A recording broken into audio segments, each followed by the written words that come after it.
This is the Loan Creator YouTube. We hope this video helps. In this video, I will explain how to make a notary affidavit. An affidavit is a sworn statement of facts made voluntarily and confirmed by oath or affirmation. We'll cover understanding its purpose, gathering your information, drafting the content accurately, and finding a qualified notary public. This process ensures your statement holds legal weight, providing a reliable record for various official needs. It's a straightforward procedure, but attention to detail is key for its validity.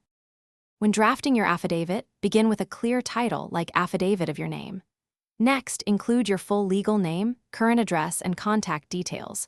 Present your facts in numbered paragraphs, ensuring each statement is truthful and precise. Avoid opinions, stick to verifiable facts.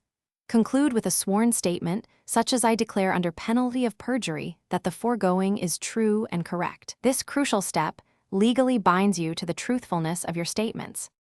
For the notarization process, you must bring a valid government-issued photo identification, like a driver's license or passport, to the notary public. You will sign the affidavit directly in front of the notary. They will verify your identity and witness your signature, confirming you are indeed the person signing. After witnessing, the notary will then affix their official seal and signature, along with the date, making the document legally attested. This step is vital for the affidavit's authenticity. Finally, remember a few key considerations. Always ensure everyone involved fully understands the affidavit's contents before signing. It's wise to keep at least one copy of the notarized affidavit for your personal records.